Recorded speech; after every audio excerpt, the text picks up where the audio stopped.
श्री कृष्ण। श्रीमद् भगवत गीता अध्याय 18 उपसंहार संन्यास की सिद्धि। आगे सुनते हैं।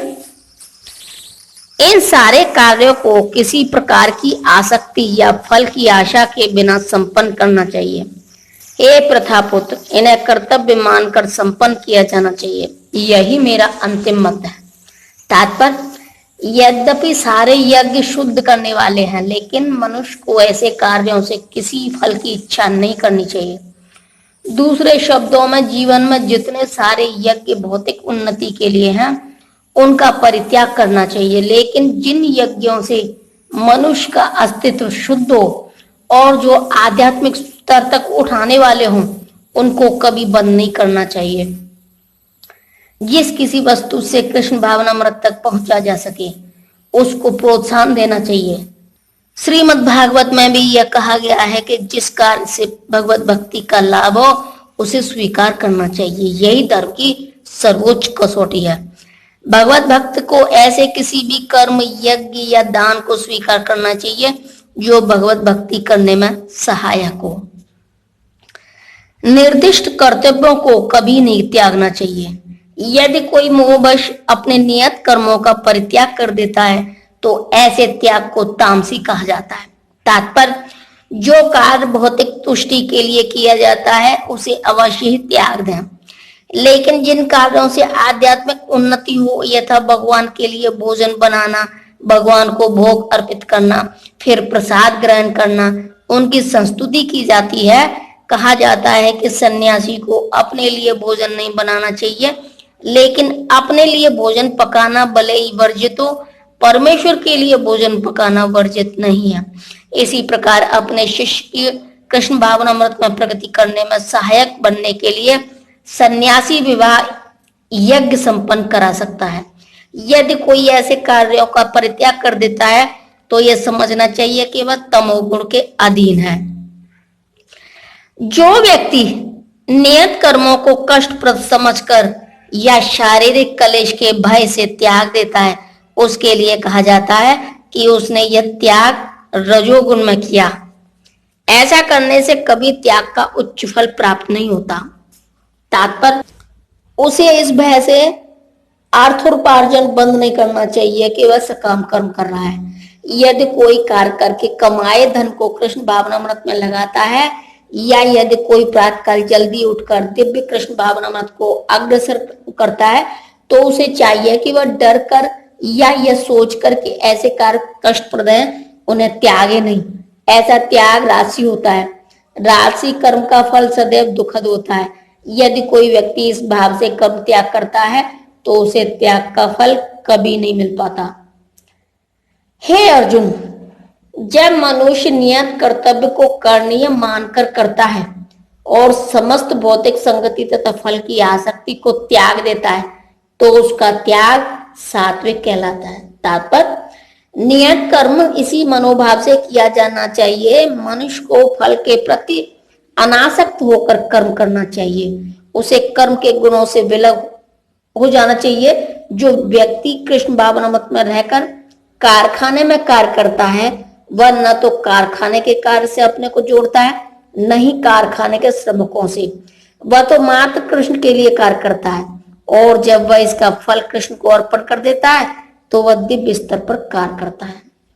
सतोगुण में स्थित बुद्धिमान त्यागी, जो न तो अशुभ कर्म से घृणा करता है, न शुभ कर्म में लिप्त होता है, वह कर्म के विषय में कोई संशय नहीं रखता। तात्पर्य, कृष्ण भावना भावित व्यक्ति या सतोगुणी व्यक्ति न तो किसी व्यक्ति से घृणा करता है, न अपने शरीर को कष्ट देने वाली किसी बात से। वह उपयुक्त स्थान पर तथा उचित समय पर बिना डरे अपना कर्तव्य करता है। ऐसे व्यक्ति को, जो अध्यात्म को प्राप्त है, सर्वाधिक बुद्धिमान तथा अपने कर्मों में संशय रहित मानना चाहिए। निसंदेह किसी भी देहधारी प्राणी के लिए समस्त कर्मों का परित्याग कर पाना असंभव है, लेकिन जो कर्म फल का परित्याग करता है, वह वास्तव में त्यागी कहलाता है। तात्पर्य, भगवत गीता में कहा गया है कि मनुष्य कभी भी कर्म का त्याग नहीं कर सकता। तात्पर्य, भगवत गीता में कहा गया है कि मनुष्य कभी भी कर्म का त्याग नहीं कर सकता। अतएव जो कृष्ण के लिए कर्म करता है और कर्म फलों को भोगता नहीं तथा जो कृष्ण को सब कुछ अर्पित कर देता है वही वास्तविक त्यागी है। अंतर्राष्ट्रीय कृष्ण भावनामृत संघ में अनेक सदस्य हैं जो अपने अपने कार्यालयों, कारखानों या अन्य स्थानों में कठिन श्रम करते हैं और वे जो कुछ कमाते हैं उसे संघ को दान दे देते हैं।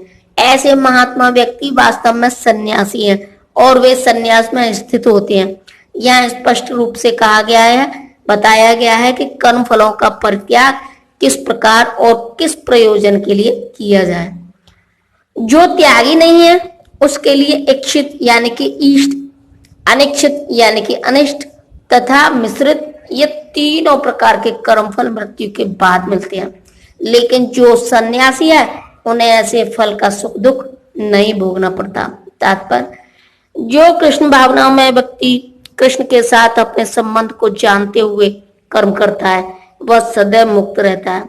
अतएव उसे मृत्यु के पश्चात अपने कर्म फलों का सुख दुख नहीं भोगना पड़ता।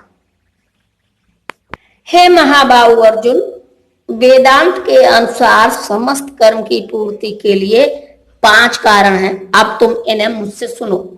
तात्पर्य, यहाँ पर प्रश्न पूछा जा सकता है कि चूंकि प्रत्येक कर्म का कुछ न कुछ फल होता है तो फिर यह कैसे संभव है कि कृष्ण भावना में व्यक्ति को कर्म के फलों का सुख दुख नहीं भोगना पड़ता। भगवान वेदांत दर्शन का उदाहरण यह दिखाने के लिए देते हैं कि वह किस प्रकार संभव है। वे कहते हैं कि समस्त कर्मों के 5 कारण हैं, अतएव किसी कर्म में सफलता के लिए इन 5 कारणों पर विचार विमर्श करना होगा। सांख्य का अर्थ है ज्ञान का आधार स्तंभ और वेदांत अग्रणी आचार्यों द्वारा स्वीकृत ज्ञान का चरम आधार स्तंभ है। यहाँ तक कि शंकर भी वेदांत सूत्र को इसी रूप में स्वीकार करते हैं। तो ऐसे शास्त्र की राय ग्रहण करनी चाहिए। चरम नियंत्रण परमात्मा में निहित है, जैसा कि भगवत गीता में कहा गया है, सर्वस्य चाहम हृदय सन्निविष्ट है। वे प्रत्येक व्यक्ति को उसके पूर्व कर्मों का स्मरण कराकर किसी न किसी कार्य में प्रवृत्त करते रहते हैं और जो कृष्ण भावना भावित कर्म अंतर्यामी भगवान के निर्देशानुसार किए जाते हैं उनका फल न तो इस जीवन में न ही मृत्यु के पश्चात मिलता है। जय श्री कृष्ण।